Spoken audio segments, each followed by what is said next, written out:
네, 안녕하세요. 이번에 B2B 비즈니스에서 PM으로 살아남기 강연을 맡은 고광준입니다. 반갑습니다. 혹시 여기서 인하우스에서 일하시는 분들 계신가요? 되게 많이 계시네요. 그럼 혹시 B2B 쪽에서 일하시는 분들 계신가요? 그래 생각보다 많으시네요. 이러면 제가 좀 곤란해지는데 네, 많이 없으시면 아무 말이나 해도 될 것 같은데 많이 계셔서 말을 좀 조심히 해보도록 하겠습니다. 시작하기에 앞서서 일단 간단하게 제 소개를 조금 드릴게요. 네, 저는 원래 제품 디자인을 전공을 했고 제품 디자이너로 일을 했었습니다. 그리고 UI UX 디자이너로 일을 했었고 그 이후에 이제 IT 쪽으로 넘어오면서 AR, VR 서비스 기획 그리고 이제 오토 플랫폼 PM을 거쳐서 지금은 조금은 이제 생소하신 분야겠죠? 아마 한 번도 들어보신 적도 없을 것 같은데 이큐브랩이라는 회사에서 폐기물 수거 플랫폼 쪽에 있습니다. 혹시 들어보셨나요? 네. 저 맨날 쓰레기 버리지만 한 번도 관심 없죠? 네. 그 누구도 관심 없습니다. 근데 이런 관심이 없는 분야에 저희는 이제 기회를 찾았고 그 기회를 활용을 해서 현재 미국에서 저희는 사업을 운영을 하고 있습니다. 현재 시리즈 C 단계이고요. 약간 조금은 생소할 수 있지만 그래도 되게 매력적이고 되게 재밌는 분야라고 소개를 드리고 싶네요. 혹시나 이제 저희 서비스에 대해서 조금 더 궁금하신 분들은 이따 Q&A 때 추가적으로 질문을 해주셔도 좋을 것 같고요. 나중에 커피챗을 따로 요청을 하셔도 너무 좋을 것 같습니다. 앞서 되게 많은 분들이 강연을 잘 해주셔서 사실 저는 강연이라기보다는 제가 이런 생소한 분야에서 PM으로서 겪었던 경험들을 공유하는 자리로 생각을 해주시면 좋을 것 같아요. 네. 처음에는 이 B2B와 B2C가 어떻게 다른지에 대해서 간략하게 한번 설명을 드리고요. 제가 업무를 하는 방식에 맞춰서 이 워크플로우라는 것들을 어떻게 짜고 그리고 문제 정의, PM들한테 요즘에 되게 유행이죠 사실. 그리고 요구되는 능력이기도 하고요. 문제를 어떻게 정의할 것인가, 네.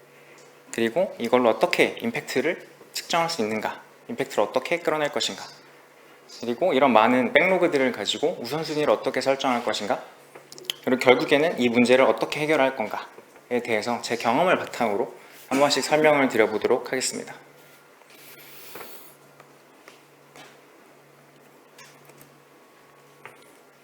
제가 스타트업 씬에서 일하면서 특히 현재 회사에서 이제 PM으로 일을 하면서 문제들에서 약간 접근하고 이런 프로덕트를 디자인하는 과정들을 거쳤었는데요. 조금 더 여러분들의 이해를 돕기 위해서 제가 처한 상황을 설명드리는 게 좋을 것 같아요. 그래서 여러분들이 속한 환경과 비교를 해가면서 이럴 때는 내가 이런 방향으로 생각을 해볼 수도 있겠구나 라는 걸 참고 삼으셨으면 좋겠습니다. 저는 원래 이 큐브랩이라는 회사의 원맨 기획팀이었어요. 회사의 기획팀 자체도 없었고 최초로 이제 기획자로 입사를 하게 되었었습니다. 지금은 제가 6인의 팀을 리드를 하고 있는데요. 일단 6인으로 이루어졌고 그 안에는 UI UX 디자이너가 같이 함께 하고 있어요. 그리고 이제 개발자분들은 저희가 18명 정도 이제 규모가 돼서 총 5개에서 4개 정도 스쿼드를 돌릴 수 있는 규모가 되어 있습니다. 그리고 사업팀에도 저희가 한 20명 정도가 있고 이 사업팀들을 제외한 세일즈 인력들, B2B 영업 쪽이죠. B2B는 아무래도 영업이 조금 파워가 센데 이 필리핀에 있는 직원들 그리고 멕시코에 있는 직원들이 이제 사업팀 자체를 약간 백업해주는 구조로 운영을 하고 있다고 이해하시면 될 것 같아요. 각자의 상황과 이제 비교하셔서 이런 규모에서는 이 정도로 프로세스를 가져가는구나 라고 이해를 하시면 될 것 같습니다. 본격적으로 들어가기 앞서서 이 고객들 관점에서 이 B2C와 B2B는 조금 다르죠. 네. B2C는 보통 아시다시피 개인을 상대로 하는 사업들이 많죠. 어떤 이커머스나 쇼핑몰 이런 것들도 같은 맥락이고, 그리고 B2B는 보통은 이제 기업이에요. 그래서 B2C랑은 조금 다르게 특수성을 좀 띱니다. 네. 제가 지금 몸담고 있는 폐기물 쪽도 아시는 분들도 없다시피, 그죠? 없죠? 이쪽에 대해서는 특수성을 되게 가지고 있어요. 그래서 여기에 대한 도메인 지식은 아마 제가 여기에서는 가장 많이 알고 있겠죠. 이런 특수성을 조금 띠게 됩니다. B2C 쪽은 보편적이에요. 사실 사용자들이 되게 트래픽도 많고 많이 몰리지만 어떤 보편성을 띠고 있어서 그런 멘탈 모델을 조금 잡기도 조금 수월한 편입니다. 그리고 B2B 같은 경우는 이 특수성이라는 건 다시 말씀드리면은 약간 제 경험상 대학교와 대학원의 차이인 것 같아요. 네. 대학교에서는 어떤 교양 수업도 듣고 약간 조금 더 브로드하게 수업들을 듣지만 이 대학원을 가는 순간 자신의 완전 스페시픽한 되게 엄청 정교한 전공이 정해지고 거기에 대해서 깊게 파고들잖아요. B2B가 약간 그런 맥락하고 조금 비슷하다고 이해를 하시면 될 것 같습니다. 그리고 마지막에 있는 이런 관계, 고객과의 관계적인 측면인데요. B2C 같은 경우는 이커머스를 쉽게 예로 들면은 한번 구매를 한 다음에 바로 이탈이 일어나요. 이 이탈이라는 게 영영 떠난다는 게 아니라 구매를 단기간에 끝내고 그 태스크는 종료를 하게 됩니다. 네. 근데 B2B 같은 경우는 그렇지 않아요. 이 구매를 한다고 해도 그 구매 뒤에 이어지는 여정들이 엄청나게 중요하게 작용을 합니다. 뭐 예를 들면은 저희가 쇼핑몰에 이제 들어가서 또는 네이버 몰 같은 데 들어가서 구매를 한다고 했을 때 되게 쉽게 끝나죠. 몇십 초 안에 결제까지 다 이루어지는 구조예요. 근데 B2B는 엄청 오래 걸립니다. 네. 이 리텐션 자체도 조금 길게 가져가요. B2B는 일회성이라고 치면은 저희 서비스를 빗대어서 표현을 드리면은 저희는 기본이 일단 3년입니다. 3년의 계약 기간을 가지기 때문에 한번 들어오게 되면은 약간 영영 빠져나갈 수 없는 구조로 비즈니스가 설계되어 있어요. 네. 그래서 그 뒤에 저희가 유지보수를 해주는 CS적인 측면에서도 되게 장기적인 관계를 형성하는 게 중요합니다. 그래서 고객 관점에 대해서 한번 설명을 드렸고요. 이제 영업적인 관점이 있습니다. B2C는 약간 트렌디한 것들, 그리고 감성적인 부분들, 그리고 약간 바이럴 되는 것들, 바이럴을 엄청 잘했던 B2C 쪽이 아마 3.3이겠죠. 네. 이런 사용자들이 약간 민감하고 즉각적인 반응들을 보이는 게 대부분 B2C의 특성이에요. B2B는 약간 그런 것보다는 기능적으로, 기술적으로 되게 우위를 선점을 해야 됩니다. 비즈니스적으로 이 우위를 선점을 해야 우리가 선택을 받을 수 있고 되게 많은 돈을 벌 수 있는, 그리고 고객들한테 더 잘 어필할 수 있는 환경을 갖출 수가 있어요. 여기에서 말씀드린 이제 감성, 이성, 그리고 이제 트렌디함, 그리고 어떤 평가, 추천인데 여기서 중요한 거는 이 평가, 추천 쪽이에요. 결국에 우리 제품을 썼던 사용자들이 계속 추천을 해주게 되는데 이런 게 평판이라고 하죠. 그 업계에서의 평판이 굉장히 중요합니다. 이게 곧바로 이제 추천으로 다시 이어지고 그 추천은 또 다른 추천으로 이어지게 됩니다. B2B 같은 경우는 이 단가 자체가 되게 높기 때문에 이 추천으로 사람들을 계속 모집하는 게 굉장히 효율적이에요. 왜냐면은 영업 비용은 되게 최소화시키고 그 수익 비용은 극대화시킬 수 있기 때문이거든요. 어떻게 보면은 광고를 태우지 않고 고객을 계속 만드는 개념이라고 이해를 하시면 됩니다. 그리고 이제 구매 쪽인데 이 앞단에서 고객 특징을 얘기할 때 짧게 한번 언급은 드린 것 같아요. 네. 이게 보다 낮은 가격이죠. 사실 쇼핑몰에서 구매를 할 때에 정말 내가 많은 걸 사지 않는 이상은 어느 정도 한계선들이 정해져 있어요. 근데 B2B는 그 한계선이 거의 무한대입니다. 내가 어떤 옵션을 추가하느냐에 따라서 이런 사항들이 일단 단가 자체도 엄청 차이가 나다 보니까 되게 비싼 가격이 형성되어 있고요. 잠시만요.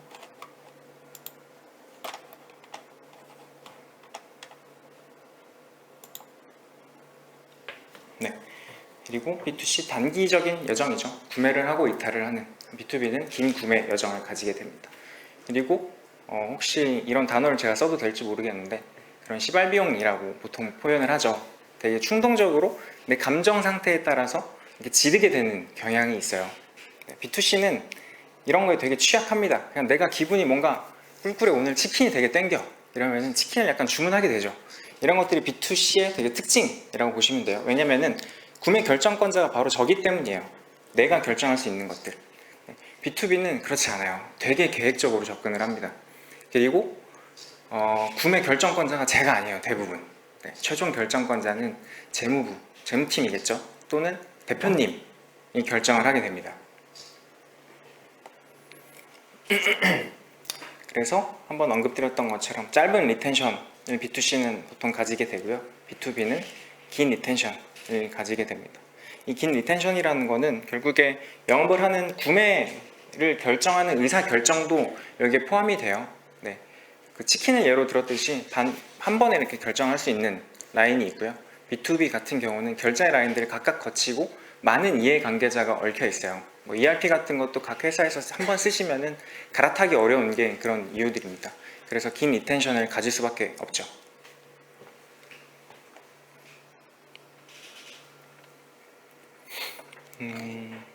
관련해서 마지막으로 설명드릴 거는 이 사용자 관점입니다. B2C는 이런 바이럴들을 위해서 또는 그 외의 것들을 위해서 친밀성을 많이 중요시 여겨요. 대신에 B2B는 어떻게 보면 기능 특화적이다 보니까 이 사용성을 더 중요시하게 여깁니다. 그리고 B2C에서 종사하시는 PM분들은 되게 재밌죠. 분석할 데이터가 엄청 많잖아요. 각각의 펀들이 있고 그리고 모수도 엄청 많아요. 되게 많은 트래픽이죠. 서비스가 잘 된다는 전제 하에 뭐 10만, 100만 이하면은 그 세그멘테이션들을 엄청 짧게 쪼갰을 때도 얻을 수 있는 인사이트가 되게 명확하고 되게 클리어해요. A/B 테스팅도 비교적 수월하죠. 모수가 많기 때문에 이런 것들을 테스트했을 때 즉각적으로 반응이 다 옵니다. 그럼 그거를 토대로 이 서비스를 되게 빠른 주기로 업데이트를 해나갈 수가 있죠. B2B는 그러기 조금 어려워요. 일단은 트래픽 자체가 그렇게 많지 않습니다. 되게 슬프게도. 그래서 데이터를 분석을 하고 싶어도요. 이게 모수가 10개인데 이게 신뢰도가 있나?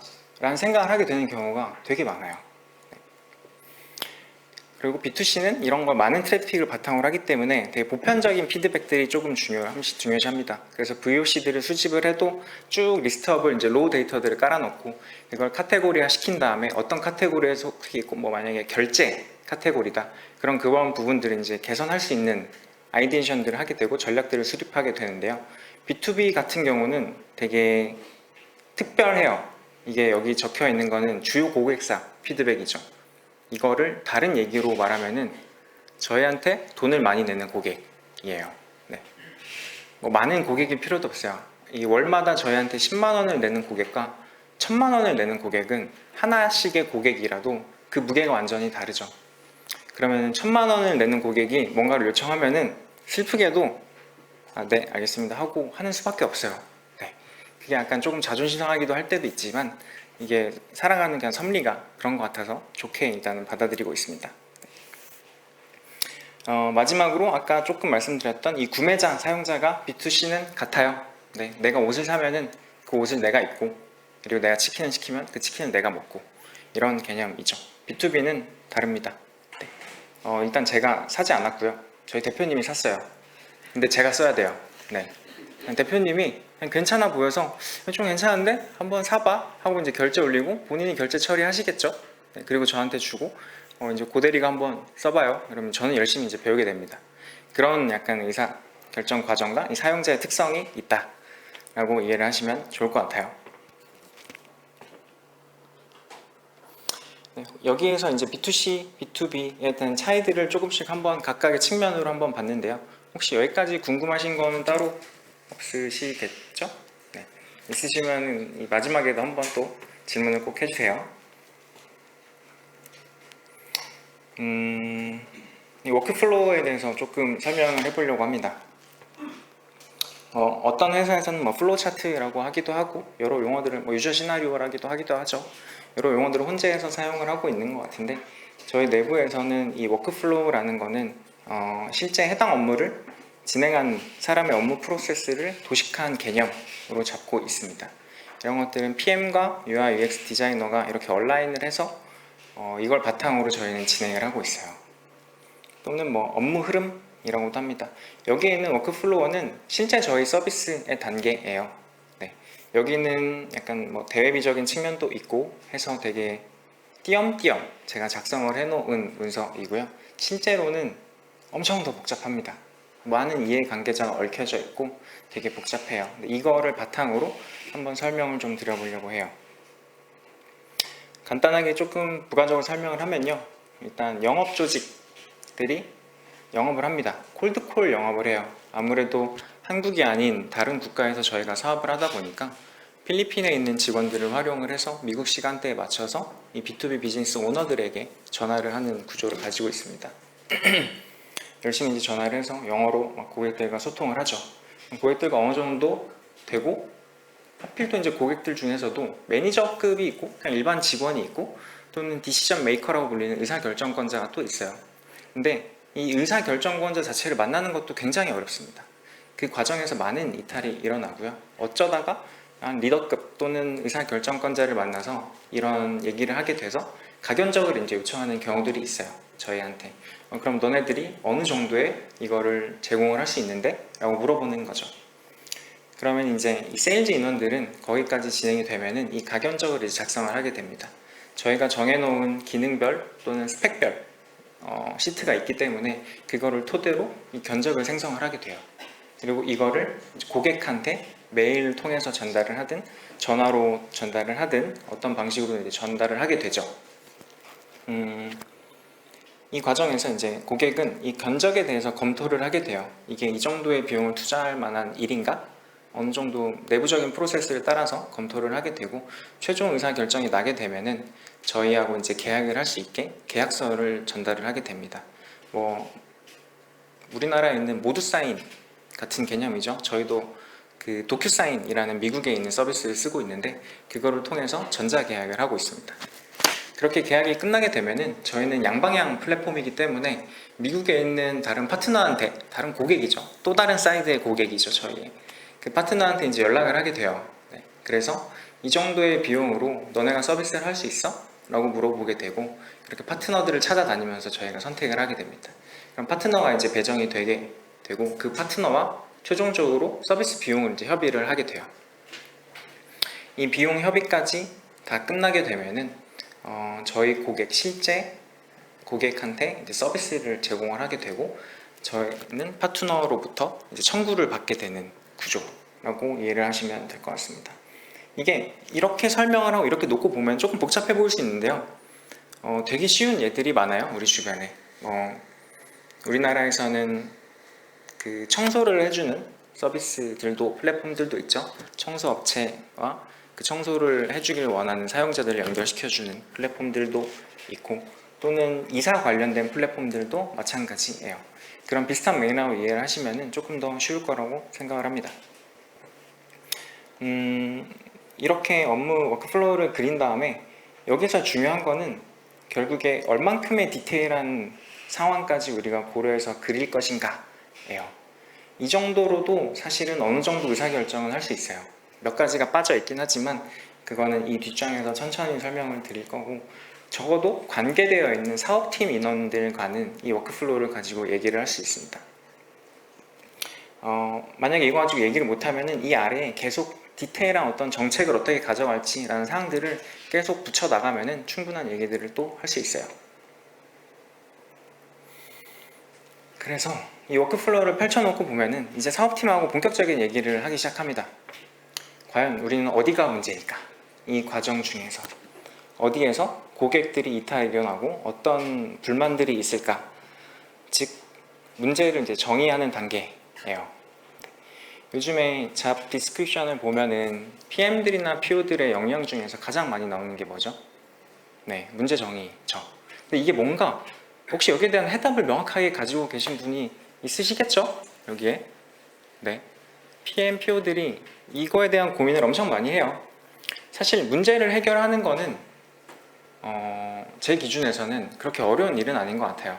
네. 꼭 제 아이디어가 아니더라도 각 부서에 속한 사람들이 이미 해결책은 어떻게 해결할 것인가에 대한 거는 되게 많은 인사이트를 가지고 있어요. 대신에 정말 이제 어려운 부분이 이게 진짜 문제인가 이거든요. 네. 여기에 이제 why라는 질문을 계속 붙여 나가게 되는데 기본적으로 이제 조금 더 디테일하게 설명을 좀 드려보겠습니다.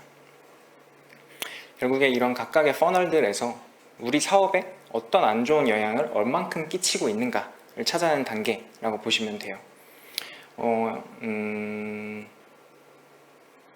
여기에서 영업에서 그리고 가견적 요청, 그리고 가견적 요청, 가견적 작성 이런 단계들이 있죠. 이런 단계들은 결국에는 퍼널이라고 불러요. 저희는 흔히 얘기하는 마케팅 쪽에서 주로 많이 쓰죠. 이 퍼널 레이트라고 하는 거는 결국에 이 퍼널을 통과하는 비율이라고 이해를 하시면 됩니다. PM들이시면은 또는 서비스 기획자여도 이 협업을 하면서 되게 많은 VOC라는 걸 수집을 하죠. 저희는 VOC라는 탈을 쓴 사실 자기들이 원하는 거라고 생각을 해요. 저는 이 B2B 쪽에서는 특히나 각 부서들의 이런 알약들이 조금 있기 때문에 그런 것들을 원하는 형태들이 조금씩 있는데요. 이런 요청사항들을 저는 이 워크플로우에 한 번씩 매칭을 시켜봐요. 네.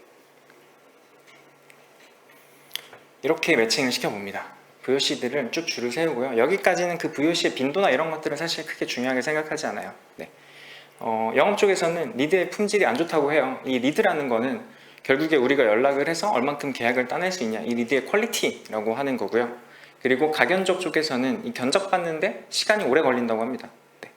그리고 견적을 검토하는 이제 커스터머 쪽에서는 가격이 마음에 안 든대요. 그리고 파트너를 배정하는 단계에서는 이 파트너들이 우리가 서비스할 수 있는 서비스 레벨이 아니라고 얘기를 해요. 거기에서도 물론 고객 이탈이 일어나겠죠. 그리고 이제 서비스를 제공을 할 때에 고객 사이드에서는 서비스 시작까지 또 많이 오래 걸린대요. 여기서도 마찬가지로 기다리다가 이제 이탈하는 경우들이 있을 수 있겠죠. 그래서 이런 VOC들을 수집을 하고 매핑을 시킨 다음에 실제 퍼널을 이제 봅니다. 어느 정도로 이탈률이 일어나고 있나를 같이 매칭을 해요. 여기 있는 숫자는 실제 저희 데이터는 아니고요. 제가 임의로 구분하기 쉽게 조금 쉬운 숫자들로 넣어놨습니다. 여기에서 이 숫자들만 봤을 때는 가장 심각한 부분이 눈에 띄죠. 딱 저 가견적 작성을 하고 견적을 검토하는 과정 10% 영역이에요. 절대적인 수로 봤을 때 다른 어떤 90% 100%들은 크게 문제될 게 없습니다. 저 10%만 개선을 해도 우리는 되게 많은 이득을 취할 수가 있죠.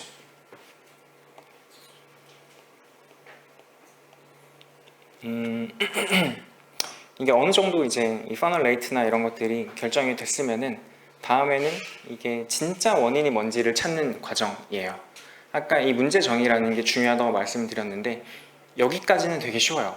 대부분 다 하실 거예요. 데이터들이 사내에 잘 보존이 되어 있다는 전제 하에 이 레이트를 보는 건 크게 어렵지 않습니다. 근데 여기서 가장 이제 제가 어려움을 느꼈던 부분들은 이 딥다이브예요. 결국에 이 10%라는 숫자가 왜 나왔지? 라는 거에 집중을 하는 겁니다. 되게 이유가 엄청 많을 수 있어요. 근데 이 딥다이브를 할 때 저는 이 세 가지 정도로 관점을 놓고 보는데요. 하나는 이제 VOC, 기존에 저희한테 얘기했던 항목들, 고객들이던 각 부서 담당자들 얘기했던 것들, 그리고 모니터링을 합니다. 이 모니터링이라는 거는 결국에 레코딩 툴을 저희는 활용을 해요. 그 마이크로소프트에서 제공하고 있는 클래리티라는 툴과 핫자르라는 툴이 있습니다. 이거를 통해서 UX 디자이너들이 매일매일 사용자들의 행태를 모니터링을 해요. 네, 그거를 정리하는 데만 거의 오전 하루 종일 씁니다. 그래서 문제들이 될 만한 기능들이 버그가 있을 수도 있고 우리가 의도했던 대로 이 사람들이 시나리오를 수행을 안 할 수도 있고 그런 문제점들을 찾아서 이제 정리를 해놓는 구조로 가져가고 있어요. 다시 그리고 마지막에 있는 게 이제 브릭다운 또는 이제 드릴다운이라고도 합니다. 이거를 계속 쪼갤 수 없는 단위까지 쪼개 나가는 과정이라고 보시면 돼요. 이걸 조금 더 풀어서 설명을 드리면은 가견적 작성, 견적 검토잖아요. 이 과정에서 조금 더 드릴다운을 했을 때 이런 질문들을 할 수 있어요. 가견적서를 자체를 작성을 하는 과정이 어려운 걸까요? 아니면 가견적서를 작성을 잘했지만 고객이 연락이 안 돼서 고객한테 이 견적서를 주지 못한 걸까요? 아니면 담당 직원이 퇴사를 해서 그게 팔로우업이 안 돼서 전달을 못한 걸까요? 아니면 견적 자체가 오류가 있어서 잘못돼서 고객이 받아들이지 않는 걸까요? 이 케이스 외에도 더 많은 케이스가 있을 수 있어요. 사실 실무에서 저희는 제 실제 경험으로는 이거 말고도 저희가 18가지 케이스가 더 있었고 그것들을 하나씩 다 쪼개서 원인들을 계속 드릴다운 하기 시작했습니다. 여기에서도 저희가 이제 해결할 수 있는 문제와 아닌 문제를 딱 구분을 하는 게 되게 편해요. 네. 이게 고객이 연락이 안 된다라는 거는 사실 저희 컨트롤리어비티를 안에 있는 영역이 아니에요. 그냥 우리를 무시하고 연락을 받는 게 아니기 때문에 우리가 내부적으로 뭔가를 개선한다고 해도 바꿀 수 없는 수치죠. 그게 100%에서 10%를 차지한다. 그럼 그 10%는 영영 바꿀 수 없는 수치인 겁니다. 그래서 과감하게 그런 영역들은 저희는 포기를 해요. 네. 이런 것들은 우리가 브랜드 파워가 더 세지면은 자연스럽게 해결될 영역이라고 생각을 하고 지금 해결할 수 없는 문제라고 생각을 합니다. 그리고 나머지 이제 90% 진짜 우리가 뭔가를 바꿔서 해결할 수 있는 영역에 집중을 합니다. 이런 딥다이브를 해보기 위해서는 이런 데이터들을 보는 것도 되게 중요하고 여러 방법론을 쓰는 것도 되게 중요하지만 제가 경험했던 거는 제가 직접 해보는 게 가장 좋더라고요. 네. 이 세일즈를 직접 해보는 거 그리고 CS를 직접 처리해보는 거 실제로 얼마나 많은 PM분들이 그 과정을 하셨는지 모르겠지만 제 경험을 말씀드리면은 저는 국내 세일즈를 이제 할 때는 그 수거 업체들과 새벽에 같이 수거를 다녔어요. 네. 한 달 동안 제가 11시에 이제 만나서 가서 인사드리고 새벽 5시까지 업무를 봅니다. 같이 동네 방방곡곡 돌아다니면서 쓰레기를 직접 수거를 해봤어요. 그렇게 하기도 했었고 그리고 이제 CS팀의 일원으로서 미국에서 실제 저희 제품들을 설치를 해보기도 했어요. 네, 출장을 가서 고객들을 직접 만나고 얘기를 하면서 설치를 해보기도 했습니다. 이렇게 딥다이브를 하고 나니까 이 사람들이 원하는 게 뭔지 조금씩 이제 감이 잡히기 시작하더라고요. 정작 여기서 제가 생각했던 가장 저한테 유리했다 이런 과정을 거치니까 유리했다라고 생각했던 포인트는 다른 건데요. 아무도 저를 이길 수 없습니다. 네. 저희 대표님도 제 말을 토를 달지 못해요. 왜냐하면 제가 다 겪었거든요. 그 과정을. 이렇게 나서서 하는 직원들이 사실 그렇게 많지도 않아요. 네. 이 경험을 했기 때문에 어떤 대립 상황이 일어났을 때 이 말보다 강한 게 있을까요? 내가 해봐서 알아. 약간 꼰대 같긴 하죠. 야, 그거 내가 해봤는데 안 되더라. 이런 개념이긴 한데요. 실제로 그 업무를 해봤기 때문에 저는 이제 그런 얘기들을 할 수가 있죠. 그래서 이런 케이스일 때는 이렇게 고객이 느끼고 이렇게 하는 게 맞는 것 같다. 이런 방향으로 테스트를 해보는 게 좋을 것 같다. 라고 했을 때 제 의견에 힘을 실어주는 것. 이게 가장 저는 PM으로서 되게 중요한 포인트라고 생각을 했습니다. 물론 그렇게 딥다이브를 했을 때 안 좋은 것들도 있어요. 왜냐하면 제가 경험해본 영역이 다른 것들보다 더 중요해 보이는 착시가 일어나기도 합니다. 그래서 그런 걸 방지하기 위해서 항상 조금 더 한 발 뒤에서 이 전체적인 구조를 보는 게 좀 중요하다는 말씀을 드리고 싶어요. 네, 그 다음에 이제 임팩트 영역이에요. 결국에는 가장 어려운 걸 했습니다. 문제라는 걸 정의를 했어요. 그러면 이 판단의 기준을 세우면서 우리는 어떻게 개선을 하고 어떠한 사항들이 좋아지면 어떤 이득이 있을까를 이제 계속 아이디에이션 하게 됩니다. 이게 이제 임팩트를 내는 단계인데요. 이 가견적 작성 관련과 그리고 견적 검토 부분을 하게 되면 결국 우리가 개선할 수 있는 거는 이 크게 세 가지였어요. 이 마진 레이트라는 것과 이 오퍼레이션 코스트를 절감하는 것 그리고 컨버전 레이트를 올리는 거였습니다.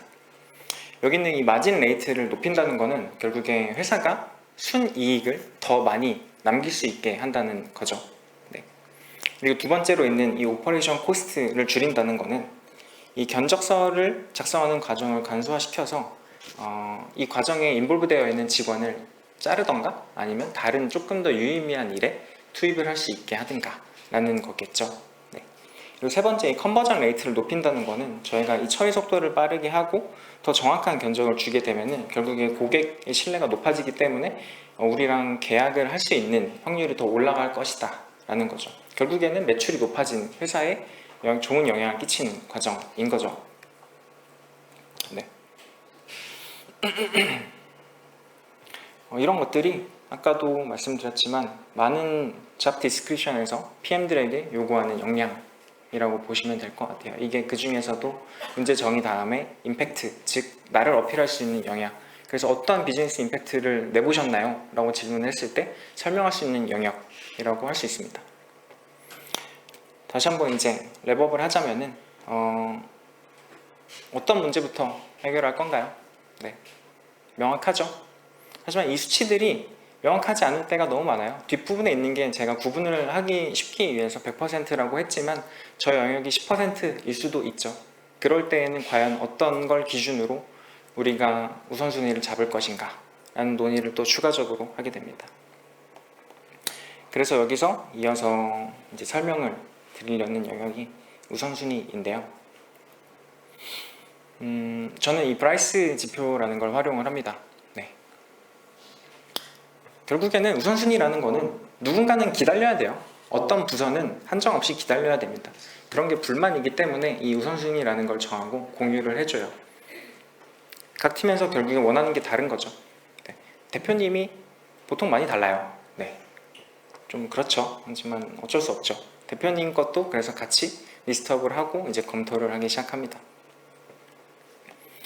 이 프라이스의 장단점은 되게 명확한데요. 일단은 이 도메인의 주니어 레벨에서는 사실 쓰기가 좀 어려워요.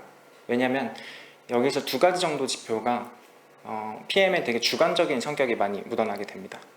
되게 객관적인 어떤 정량적인 데이터를 근거로 하진 않아요. 하나씩 조금 설명을 드리면요.